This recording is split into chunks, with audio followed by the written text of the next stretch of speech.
got my latest toy here. Toy and or investment, if you will. Investment toy, if you will.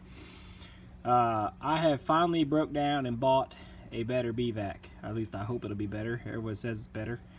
It's got to be better than what I have. This is a Bushkill Bee Vac, and I've seen quite a few of the guys that do professional bee removals use these, and based on its capacities and what it's supposed to do, I think it is a better way to go. And like I said, it's definitely better than my old bee vac, which is that orange box over there.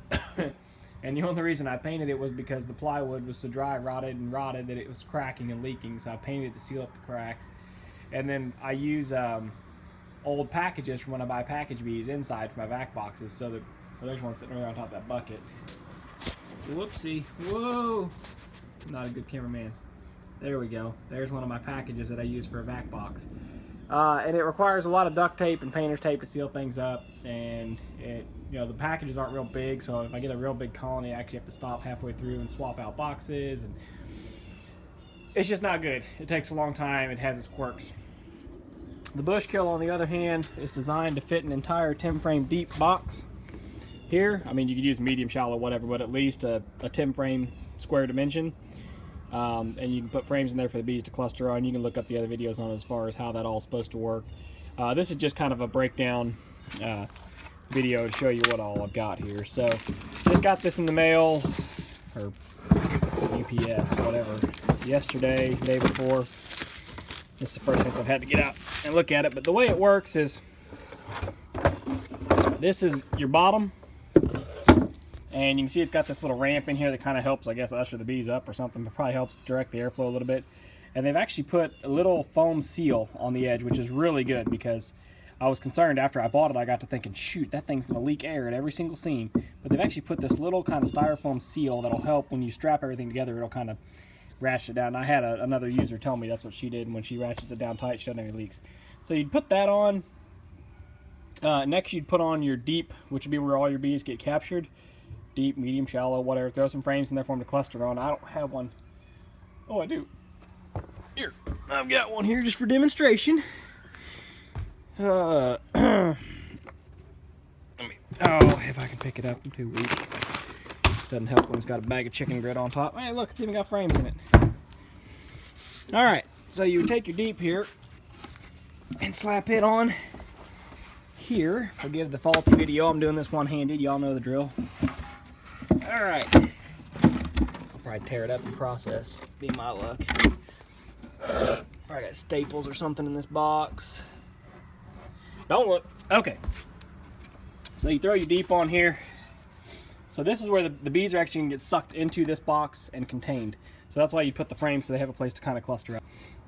Once you've got your box on, next thing you've got to do is take your brown plastic, metal would probably be better, but plastic screen, and this is not a queen excluder, this is actually a screen, and it slides inside of this wooden framework, okay? And that is so you can slide it out later if you want. So you put that on here. So this is what's going to keep your bees from actually getting sucked up to come up top. So, and it functions as a lid as well, a top cover for now. It doesn't feel like there's any foam padding on that, which is a little frustrating. And then you've got foam padding on this piece, but really there needs to be foam padding, I would think, on at least on one side of this piece. It doesn't have any foam padding on either side, but it needs to for a seal. As long as you've got foam padding on one side of each piece, you'll be okay, I think. Anyway, throw that on there, so that's what keeps the bees from getting up top.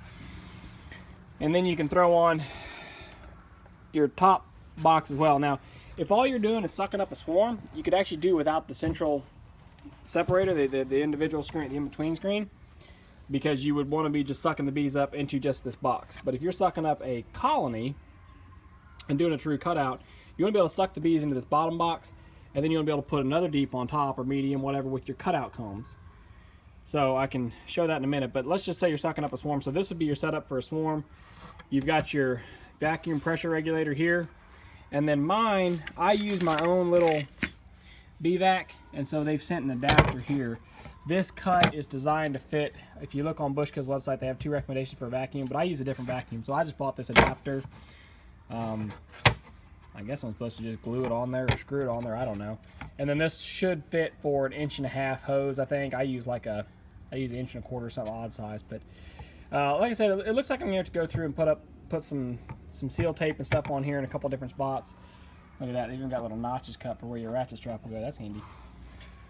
But this would ultimately be your setup for, like I said, sucking up like a swarm or something. Now, let's say you want to, this little wooden door goes on down here. So when you're done sucking up bees, you keep your vacuum running, and then that'll keep the bees from crawling out. Then you pull your hose out of here and shut the door so they can't get out. And again, if you want to watch, I highly recommend you watch Bushkill's actual video on it, because he shows an actual cutout job being done, so you get much better footage of the whole event. But now if you're doing a colony cutout, you have to have 2 boxes, assuming you're preserving any of their combs.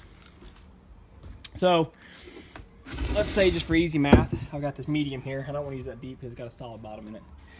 So let me grab this medium. This would be my cutout box. So I put the medium here on top, and I would do this after I was done vacuuming bees. So the whole time I was vacuuming, I would leave that box on it, that top cover.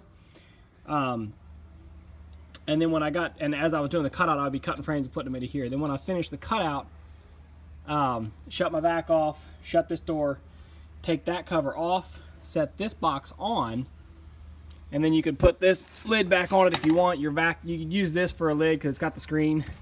That's actually recommended because it gives you basically a screen cover so the bees don't get too hot. Or if it's cold out or you've got a good climate, whatever, you could just put a regular hive lid on at that point. But let's say you're done, so you've cut out your cutout combs in here. So put this all back together, ratchet it all down tight, and then you would actually pull out your screen here. And what that does now is that enables the bees to come from down here where they're clustered, and it lets them crawl up here and cover their combs. Now if it's hot, you can take this little screw out here, and this should let you slide this whole assembly out. There you go. So you can see how that whole piece would slide out, and then you'd have your screen cover like we were talking about. So if it is hot, you don't want your bees to get overheated. So you'd slide that out. So you'd have the colony with their combs in this screen cover hive, and that'll work to get them home for transport. And then of course, once they've been in there, you know, a day, whatever, go out, change everything over to put on a true bottom board, and at that point you would put on your hive cover, your bottom board, and you would take out your empty vac box down here below because you don't actually need it. So like I said, I know this isn't the best video, but I want to share it with you guys, the theory and the understanding. I'll try to get a better video when I actually do a cutout job next time. I'll try to get a video of showing and using the box. But like I said, I'm looking forward to having it. It's bigger, takes up more space than my little bee vac, but all around better, because having 2 package boxes, let's say I could cram 5 pounds of bees into each one of those package boxes. Well, I have gotten into some 9 and 10 pound colonies before, to where I had to change boxes. I don't want to have to do that again. So this deep is bigger than even 2 of those screen packages, so I'd be able to fit a lot more bees in here, and I should never have to worry again about shutting things down and swapping out vac boxes. So that being said, hopefully this was an okay little demonstration. Like I said, I'll try to get you a better one once I actually do a job.